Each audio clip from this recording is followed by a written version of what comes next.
Eu também quero saudar os irmãos com a graça e com a paz de nosso Senhor Jesus Cristo, amém? Os irmãos podem tomar assento, daqui a pouquinho a gente faz a leitura da palavra de Deus. E eu quero em primeiro lugar agradecer a Deus por mais uma vez poder adorar a Ele nesse lugar, prestar um culto de louvor ao nosso Deus, porque só Ele é digno de toda honra, de toda glória e de toda adoração. Quero também agradecer a mocidade aí pelo convite, nosso muito obrigado aí por nos permitir fazer parte dessa nova geração, porque a igreja está sempre tendo e sendo levantado nova geração de adoradores, de portadores da mensagem da palavra de Deus. Agradeço ao pastor Eliezer, que nos fez esse convite para estarmos aqui, e acabou nos dando um tema que eu quero compartilhar com você. É um tema um pouco difícil, para pouco tempo, que é abordar o assunto de ansiedade e depressão.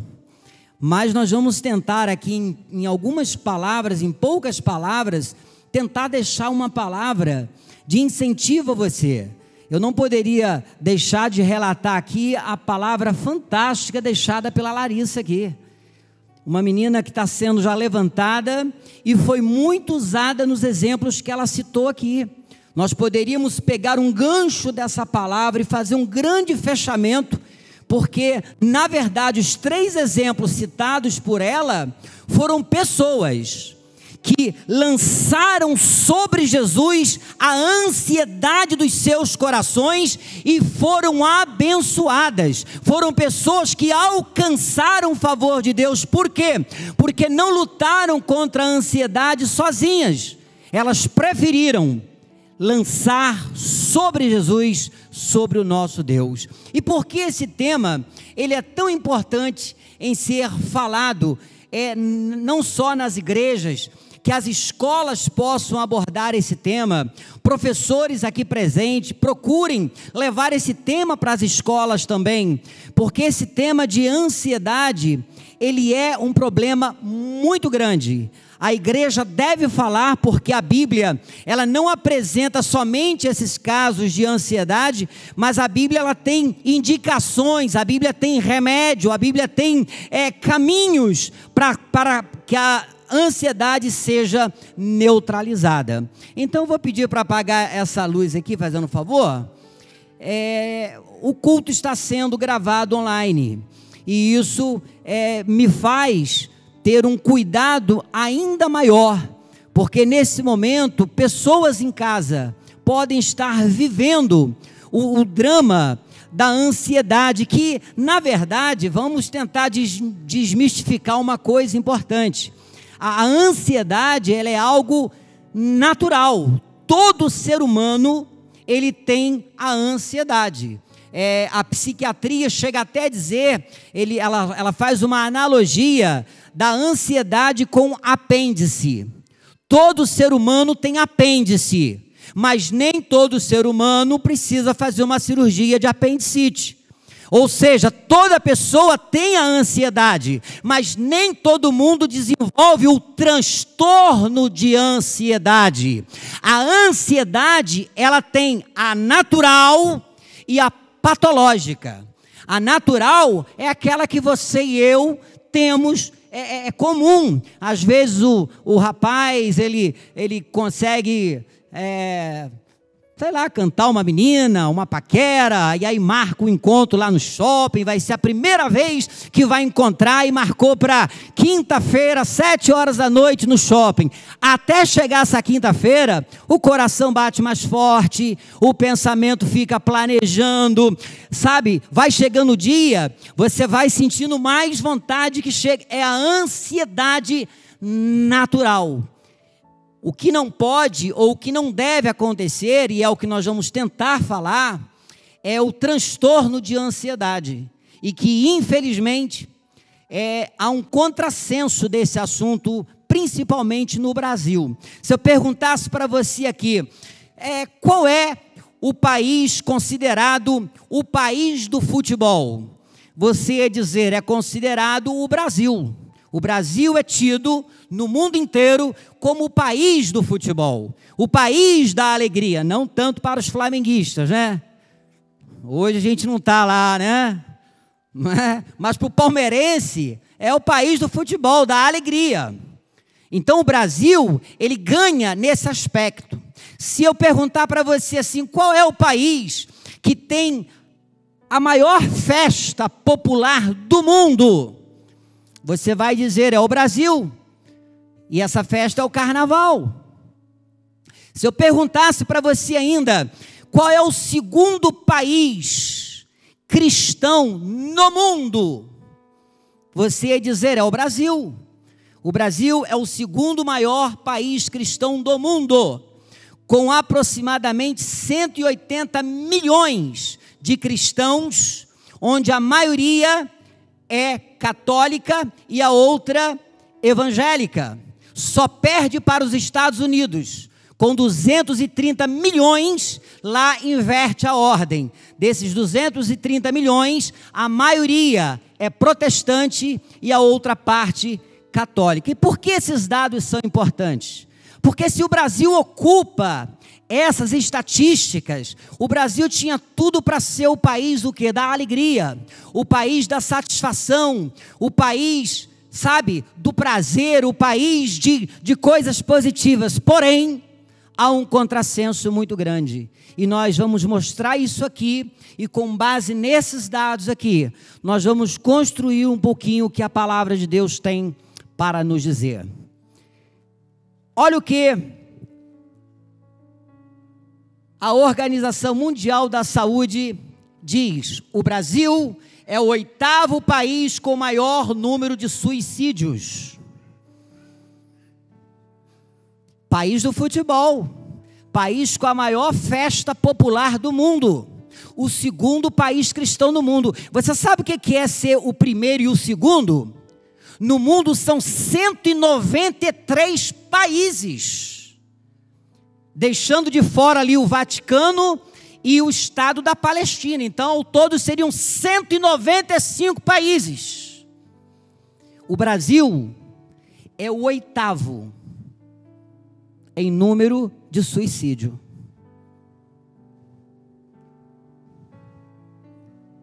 Segundo a mesma OMS, o Brasil tem a maior taxa de transtorno de ansiedade do mundo. Muitas pessoas estão vivendo camufladas. Muitas pessoas estão vivendo uma vida superficial. Nós estamos vivendo a geração de fotos sorridentes e travesseiros encharcados. Nós estamos vivendo uma época em que muitas pessoas aparentam uma felicidade, mas dentro da alma elas manifestam o transtorno de ansiedade, fazendo do Brasil o campeão, o primeiro lugar nesse transtorno de ansiedade. E um outro dado aqui mesmo, nessa imagem, é o índice de depressão também, é um dos 5 mais elevados do planeta. Então veja, país do futebol, país com a maior festa popular, segundo país cristão no mundo, porém o 8º em suicídio, o 5º em depressão e o 1º em transtorno de ansiedade. A igreja precisa, mais do que nunca, da palavra de Deus, desse remédio, da mensagem do Evangelho. A igreja precisa mais do que nunca mostrar Jesus às pessoas, não o Jesus da religião, mas o Jesus do Evangelho, o Jesus que, como a Larissa disse, ele não só curou o leproso, ele tocou o leproso, porque a primeira cura veio no toque, a primeira cura veio do acolhimento, a primeira cura veio da não discriminação, a primeira cura veio da não acepção de pessoas, a primeira cura veio de um Jesus que não se importou em tocar na vida de um homem leproso. você e eu, seguindo esse exemplo citado pela Larissa, no capítulo 8 de Mateus, precisamos tocar mais a vida das pessoas, mais do que tocar os seus ouvidos com palavras, vamos tocar o coração, mais do que tocar os ouvidos com mensagem, vamos tocar a alma com a mensagem do Evangelho. Nem todo mundo que está sorrindo está feliz, nem todo mundo que aparenta está, cheio de poder, na verdade está, porque a ansiedade, quando não trabalhado, quando não recebendo o remédio certo, ela pode dar início ao transtorno de ansiedade. E se não for trabalhado para curar o transtorno de ansiedade, abre-se um gatilho para a paranoia, que é o medo sem razão, e aí sim, a depressão. Porque tratar a depressão, se já no início, na ansiedade, no transtorno de ansiedade, nós já podemos falar desse Jesus maravilhoso, que não somente curou o leproso, que não somente curou a mulher do fluxo de sangue, que não somente curou a sogra de Pedro, mas um Jesus que está interessado em tocar a tua casa, meu irmão, em tocar a tua casa, minha irmã, em tocar as nossas famílias, meu irmão. Não se iluda, nós podemos estar dentro das igrejas, nós podemos estar participando do cultos, mas podemos talvez dentro das nossas casas estarmos ausentes de pessoas que podem estar com esse transtorno de ansiedade. Por isso, nós vamos meditar um pouquinho nessa questão, porque o transtorno de ansiedade, ele é aquele desassossego na alma, é aquela incerteza do futuro, é quando a pessoa ela traz o futuro para hoje, ela quer viver o seu amanhã no dia de hoje, ela quer que tudo aconteça hoje, ela nem vive o hoje e nem vive o amanhã, e pior, ela pode dar início a uma angústia muito grande, porque a vida é feita de passos a passos. Jesus, ele nos deu algumas dicas para combater a depressão. Eu vou dar uma corridinha, porque senão eu vou ficar preso no assunto aqui. Mas em casa, você leia Mateus, capítulo 6, do versículo 25 ao 33, onde Jesus ali, durante 9 versículos, ele traz uma receita contra a ansiedade, ele traz uma palavra muito forte, e no versículo 34, cadê? Versículo 34, ele deixa essa palavra aqui, olha, não andeis preocupados pelo dia de amanhã. É aquela preocupação exagerada, é aquela preocupação que você se preocupa tanto com amanhã, que você esquece de viver o hoje, você se preocupa tanto com amanhã, que você esquece de celebrar as conquistas de hoje, você se preocupa tanto com amanhã, que a vida vai passando e você não vai vivendo, e Jesus já tinha dito isso, não andeis preocupados pelo dia de amanhã, pois o amanhã cuidará de si mesmo, basta a cada dia os seus problemas. Meu irmão, a ansiedade, ela tem um lado positivo, que é aquele lado que te faz estudar mais, é aquele lado que você canaliza as suas energias para entrar num concurso, para poder ter uma oportunidade maior numa vaga de emprego. Quando é canalizado positivamente, a ansiedade, ela é algo bom. Quando ela não é, quando você quer trazer o amanhã para hoje, deixando de viver o hoje, em busca de um amanhã que pode não acontecer, que pode não chegar, e isso é muito comum. Por essa razão, lá em Provérbios, capítulo 27, versículo 1, o sábio diz o seguinte: não conte vantagem a respeito do amanhã, pois não sabe o que te trará o amanhã. Por que viver umas expectativas de um amanhã, se Deus te deu o dia de hoje para você viver, para você sorrir, para você conquistar, para você planejar, para você celebrar, para você festejar, para você abraçar, para você ajudar, para você se relacionar com sua família de uma forma legal? Por que esperar o Natal para poder fazer as pazes? Por que esperar o Natal para ter aquela festividade que muitas vezes é superficial? Porque durante o ano todo passamos ausente da família. Esperamos chegar o Natal para ter um momento familiar. Mas para muita gente, esse Natal pode não chegar. O Natal do ano passado, eu passei com meu pai. O Natal deste ano, eu não tenho meu pai.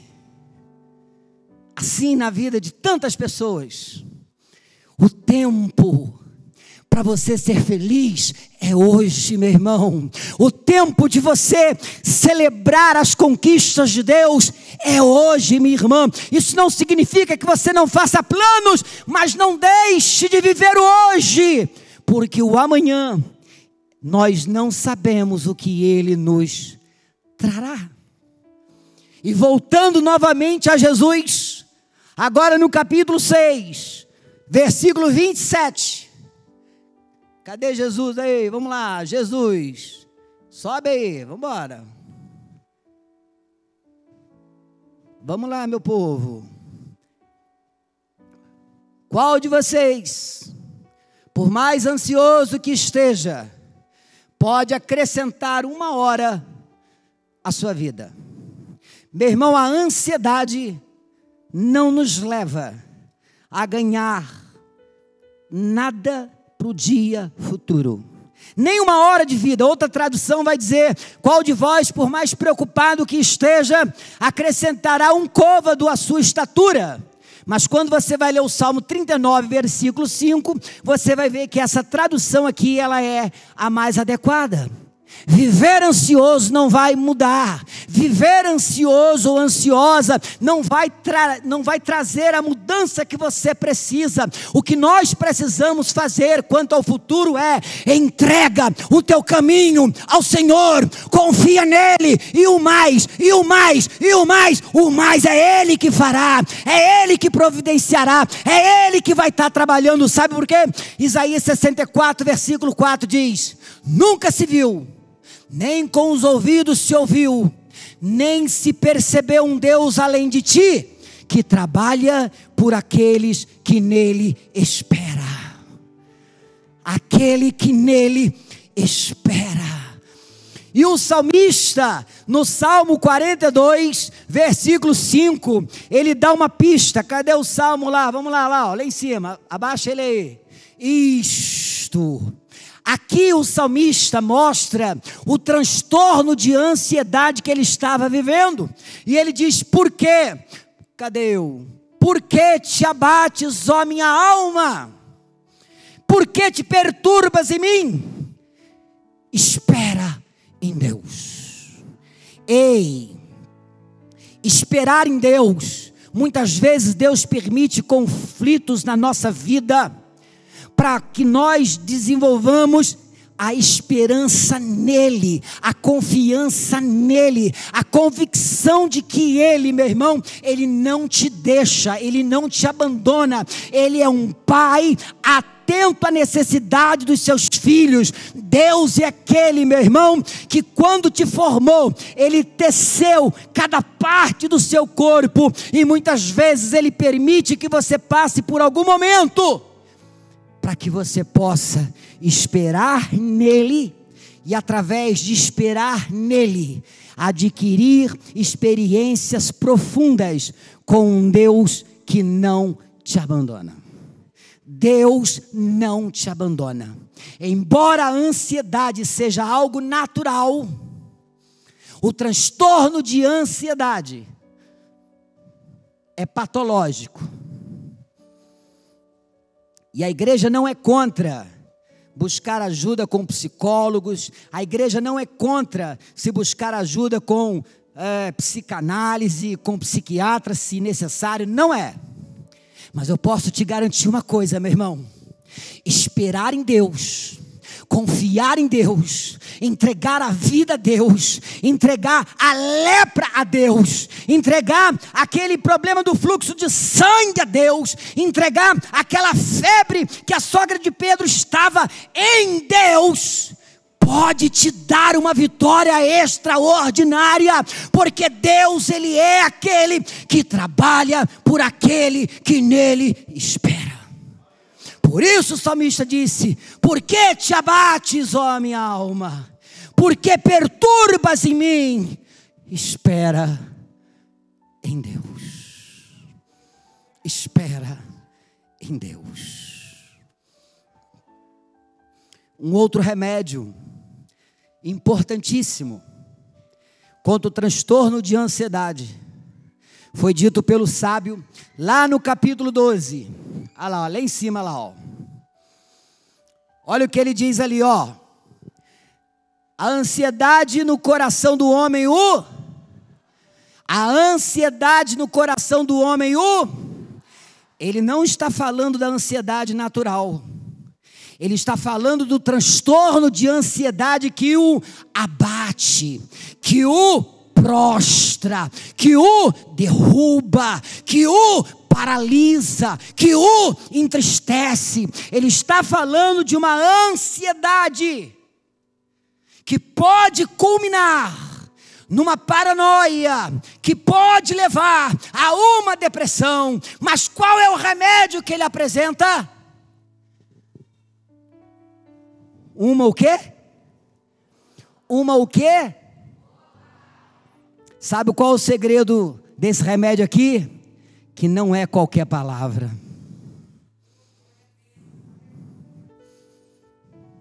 Pelo contrário, por nós não selecionarmos nossos amigos, muitas vezes nossos mentores de redes sociais, muitas vezes por nós não selecionarmos as pessoas que realmente aconselham nossos filhos, muitas vezes eles estão recebendo não uma boa palavra. E a cura para o transtorno de ansiedade, segundo Provérbios, é uma boa palavra. Quem tem palavra boa é Jesus. Quem tem palavra boa é o Evangelho. Quem tem palavra boa é aquele que conhece Deus. É aquele, meu irmão, que para aquele que está cansado tem uma palavra de descanso. Aquele que está faminto, ele tem o verdadeiro alimento. Aquele que está só, ele tem a verdadeira companhia. Aquele que está vivendo, meu irmão, no mar do esquecimento, aquela pessoa às vezes rejeitada, ele precisa ouvir uma boa palavra. Você tem semeado boas palavras? Será que eu tenho semeado boas palavras? As minhas postagens, elas são boas palavras? Elas edificam? Elas ajudam? Você sabia que quando a gente faz uma postagem, nós podemos estar direcionando a alguém, mas atingimos a todos. E na intenção de atingir alguém, podemos machucar e matar a muitos. E Provérbios vai deixar esse conselho: uma boa palavra alegrará aquele ouvinte, uma boa palavra levantará aquele ouvinte, uma boa palavra restaurará aquele ouvinte, uma boa palavra ressuscitará aquele ouvinte. Que haja boa palavra na vida da igreja, que haja boa palavra na vida dos pais, que haja boa palavra na vida dos filhos, que haja boa palavra na vida dos amigos, que haja boa palavra nas igrejas, que haja boa palavra nas escolas, que haja boas palavras nas redes sociais. Porque boa palavra é um remédio contra o transtorno de ansiedade. Por fim, pode passar aí, fazendo favor.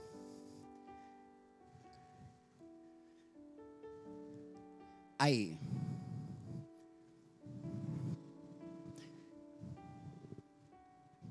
Prestem atenção vocês. Nós. Vocês que dizem, hoje, amanhã, irei para determinada cidade. Lá, eu vou passar um ano. Lá eu vou fazer negócios, lá eu vou lucrar. Mas o que é a vida? O que nós sabemos do amanhã? E aí Tiago finaliza dizendo: a vida é como uma neblina, aparece por um pouco e logo desaparece. O dia de ser feliz é hoje. Não permita que o inexistente, que é o amanhã, estrague o existente. Não permita que aquilo que ainda não se materializou te faça desperdiçar aquilo que já está materializado hoje. O amanhã pode ser como a neblina, aparece e logo desaparece. Por isso, 1 Pedro 5,7, puxando a palavra da Larissa, diz: lançai sobre ele, sobre Jesus, toda a vossa ansiedade, aquilo, meu irmão, que te consome, aquela inquietude do seu coração, aquela ansiedade que consome a sua alma, aquela ansiedade que traz um desassossego, uma insegurança quanto ao futuro, lance sobre ele, porque ele tem cuidado de vós. O Senhor nessa noite está cuidando da sua vida. O Senhor hoje, Ele quer que você caminhe apesar dos obstáculos. A Bíblia diz no capítulo 16 de Marcos, que Jesus estava morto, já estava sepultado. Mas no domingo pela manhã, algumas mulheres foram ao sepulcro para ungir o corpo de Jesus. E aquelas mulheres se levantaram e estavam andando, estavam caminhando. No caminho, descobriram um grande problema. Quem nos revolverá a pedra do sepulcro? Pois ela é muito grande. Mesmo sendo grande, mesmo sendo um grande obstáculo, aquelas mulheres estavam andando, caminhando para ungir o corpo de Jesus. Quando você não se prostra pela ansiedade, quando você não se prostra diante dos obstáculos, quando você não se prostra diante dos problemas, você vai ter uma grande surpresa, porque a Bíblia Sagrada diz que quando elas chegaram à porta do sepulcro, elas perceberam que aquela grande pedra já estava removida, e elas puderam então, meu irmão, realizar o desejo de suas vidas. Meu querido, eu não sei o tamanho da pedra da sua vida, eu não sei qual é a grande pedra na sua casa, na sua família, o obstáculo que te cerca, eu não sei o que provoca ansiedade ou transtorno de ansiedade na sua vida, mas caminhe apesar da dor, caminhe apesar das lágrimas, caminhe apesar de tudo parecer contrário, caminhe, porque Deus pode a qualquer momento remover esta pedra do sepulcro, esta pedra da sua vida. Quando a pedra é grande demais, Ele tem os seus caminhos. A primeira parte da mensagem de ansiedade, transtorno de ansiedade, eu encerro aqui. Sobre depressão eu não vou nem entrar, porque faltam 15 para as 9. Mas em casa, você lê ali, 1 Reis, capítulo 19, do versículo 1 ao versículo 10. E ali, segundo uma interpretação de psicólogos cristãos, Elias desenvolveu 5 sintomas de depressão. E mesmo nesses sintomas de depressão, que já estava até avançado, porque ele chegou a pedir a morte, a Bíblia vai dizer que Deus cuidou do seu servo, Deus protegeu o seu servo, Deus livrou o seu servo. O homem que queria morrer, agora estava recebendo alimento, estava recebendo descanso e estava recebendo força. Deus te dá essa noite alimento, Deus te dá essa noite descanso, Deus te dá essa noite força para você caminhar apesar dos obstáculos. Fique de pé nesse momento aqui. Eu queria convidar a nossa irmã Leila para vir aqui ministrar uma canção. Eu queria que você nesse momento aqui, meu irmão, entrasse na atmosfera de Deus, naquele momento de Deus, aquele momento que Deus pode remover a pedra, aquele momento que Deus pode te surpreender, aquele momento que talvez disseram para você: olha, não tem